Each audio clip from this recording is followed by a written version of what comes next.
Regal, beautiful, and oh so talented. I mean, there was a time when Yvonne De Carlo was Hollywood's ultimate bombshell. So it's no surprise the red carpet regular always managed to charm the heck out of every leading man in the room. Plus a few world leaders too. Yes, really, don't worry, we'll get there. She was a love magnet, pulling in famous suitors like Howard Hughes easier than breathing. But for some suitors, they were actually more like moths to a flame. And sometimes the moth was actually Yvonne. I'll always be with you. We're talking high drama, royal intrigue, and a cast of characters that could give the Munsters a run for its money. Welcome to Do You Remember? I am your host, Nostalgic Nick. Now get ready for a ride through Yvonne De Carlo's romantic roller coaster, where the stakes are sky high, and the men, well, we're all only human after all. But stick around to see which guy couldn't have been more different from all the rest, and still won her heart for the longest. Alright, let's go. Billy Wilder, the first of them all.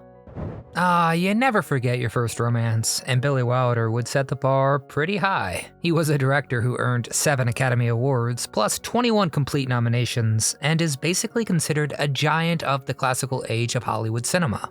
Certainly a guy to know about. He was part of the history that we miss the most. Well, he made history for Yvonne when they met in 1943, back when she was still under contract with Paramount. Well, she gave Billy an absolutely glowing review by calling him, and I quote, the physical antithesis of my lifelong dream man. Yikes, we're off to a fantastic start. Well, they actually were kinda off to a great start. Yvonne was just surprised that as far as looks, Billy wasn't what she always daydreamed about. But everything else, well, it was pretty much love at first sight. All she saw and cared about was a guy who was charming and oh so witty. Their romance also had a tantalizing dose of scandal since Billy actually left his wife to move in with Yvonne. Yeah, I know, not really cool, but talk about drama. While also maybe a bit of foreshadowing. Can you believe a guy who ditched his wife to be with another woman left his beloved girlfriend to be with another woman? Oh, who'd have thought that? But that's exactly what Billy Wilder did. All those sweet feelings and bold, sordid acts of love and betrayal, it meant nothing to him really. Because Billy ended up pulling the same stunt and left Yvonne to be with Doris Dowling. Their relationship wasn't exactly long, and even though Yvonne called Billy, quote, the first big love of my life, that whole mess was pretty rough. Honestly, I think it's enough to make anyone give up on this wonderful, horrible idea of love we humans just can't help getting tangled up in. But there would be a few more intrigues to help Yvonne figure out if it's all worth the fuss. Howard Hughes, the billionaire enigma. As suitors go, Howard Hughes, the billionaire genius who collected starlets like baseball cards, is quite the catch. Now, he wasn't the very first because that distinction of course went to Billy Wilder, but Hughes left a huge impression on Yvonne for the rest of her life. And yes, Yvonne De Carlo might just have been one of his prized possessions, or at least that's what the rumor mill would have you believe. Their story began like something out of a movie. He beelined from Los Angeles to Vancouver because he wanted to meet her in person. He watched Salome where she danced half a dozen times because he was put under her spell. Pretty normal, I know. I mean, who among us wasn't? And Yvonne's assessment of this billionaire smitten by her, well, she thought he was kind of pathetic and lanky and sad. Ouch. Which makes it all the more confusing that when they began to go out, Hughes wanted to keep that news on the down low. So, their relationship, if you can call it that, was shrouded in as much mystery as Hughes himself. Was it love, or lust, or just another notch on the bedpost of Hollywood's most enigmatic playboy? Well, I don't know. We may never know, but we like to think it started off as more. You know, with the whole international flight deal, plus Hughes never talked about it to the press, so no bragging rights were involved. Even if Yvonne got the feeling he wasn't actually serious about their relationship. But one thing's for sure, Yvonne De Carlo wasn't one to be easily owned. Not even by a man who could buy out an entire movie studio with pocket change. And despite all that, she still wrote in her very illuminating memoir, Yvonne, an autobiography, and I quote, Howard Hughes was one of the most important loves of my life. I'd say that's a pretty good footnote to get from Lily Munster. Howard Duff, the starry-eyed dreamer. Next up in the whirlwind love story was Howard Duff, the classic Hollywood heartthrob with a voice like velvet and eyes that could make you forget your own name. Yvonne and Howard's romance was pure Tinseltown gold, a whirlwind of glitzy premieres, glamorous parties, and starry-eyed dreams. They were the it couple, the ones you couldn't take your eyes off of and honestly really wanted to actually root for. It didn't hurt that Duff also came into her life at a pretty important time, not long after a big breakup with Howard Hughes. So, wait, was it just a rebound? This relationship with Duff was probably comforting proof there are other fish in the sea. It also showed opposites do attract, since in their own words, they didn't have much in common.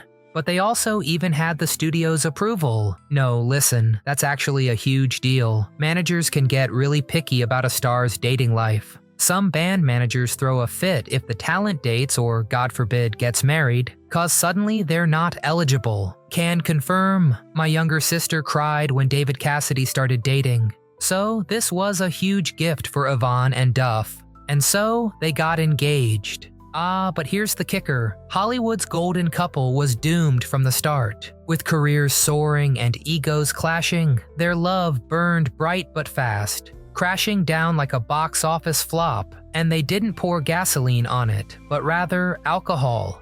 Duff's addiction was a deal breaker Yvonne wasn't willing to compromise on, and in the end, it closed the page on this epic romance. A tragic love story, maybe, but in true Hollywood style, it was certainly unforgettable. Robert Stack, the smooth operator. Next on Yvonne's dance card, Robert Stack, the ultimate smooth operator.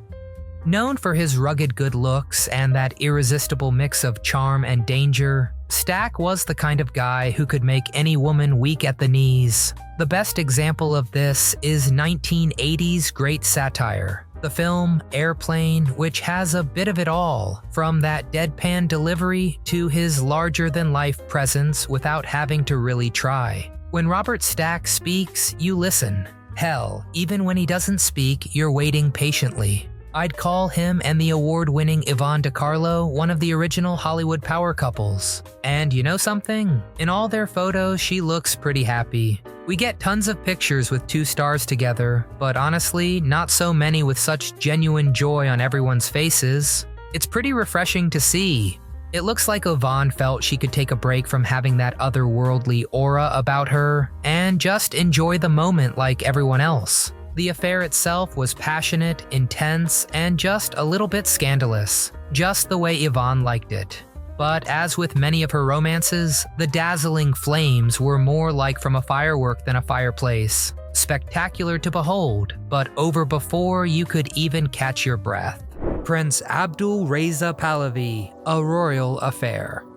Now hold on to your popcorn, because we're taking a detour into royal territory. Enter Prince Abdul Raza Pahlavi of Iran, a man whose titles alone could make you swoon. Yvonne wasn't just content with Hollywood royalty, she aimed for actual royalty too. Just picture it, a Hollywood goddess in the arms of a real-life prince. That's pretty cool. Their whole story is actually like a globe-trotting adventure. They met in Beverly Hills, bonded in New York, reunited in Paris. They vacationed among the vineyards of Italy and the scenic landscapes of Switzerland.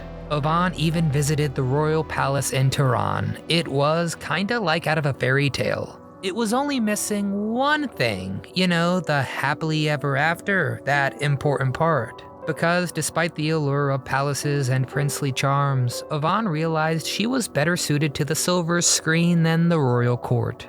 The romance fizzled, but what a story it was. Move over, Cinderella. These two will always have Paris. Ali Khan, the jet-setting playboy.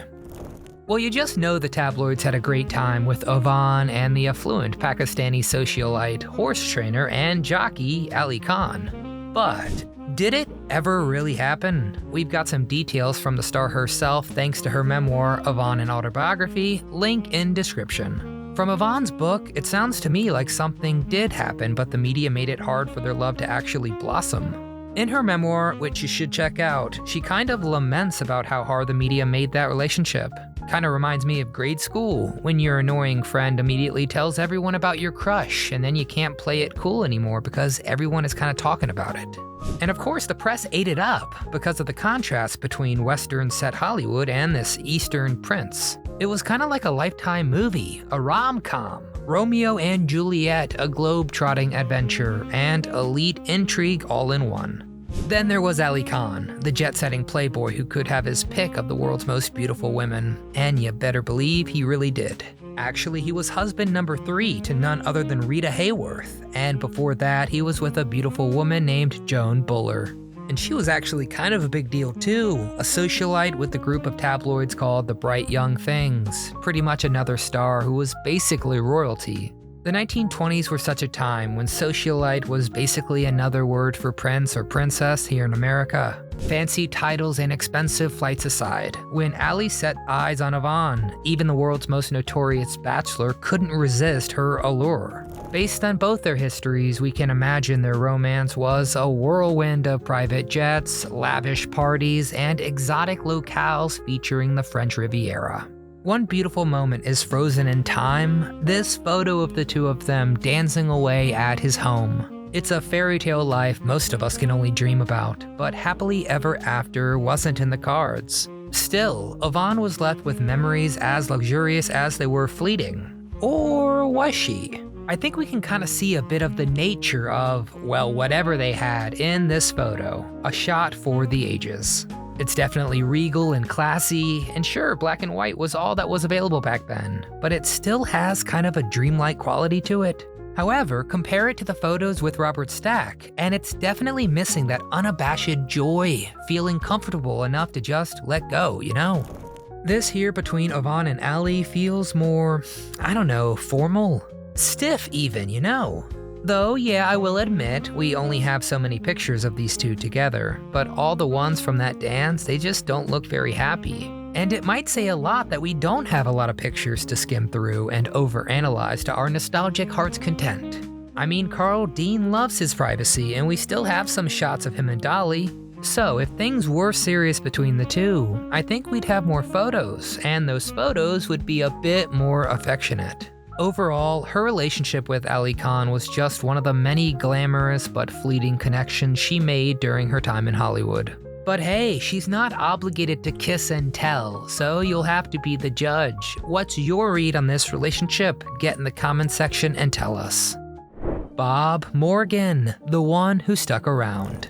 After all the Hollywood hunks, billionaires, practically royalty and actual royalty, did Yvonne ever find true love? Who's the god among men who could top all these amazing feats? Enter the hero of our tale, the one, the only, Bob Morgan, a stuntman who wasn't just another pretty face. He was the real deal, a man who could take a punch, fall off a horse, and still have enough love left over for Yvonne. They met on the set of Shotgun, and what their romance lacked in glamour, it more than made up for in grit and substance. But even still with a healthy dose of scandal. You see, when they first met, Bob had actually been married and had a kid.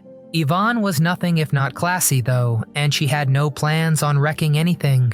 Sadly, Bob's wife died way before he did. Some time passed, and wouldn't you know it, Yvonne crosses paths again with Bob Morgan, and this time they let themselves figure out just what they might have between them. Turns out, the connection was nothing short of instant.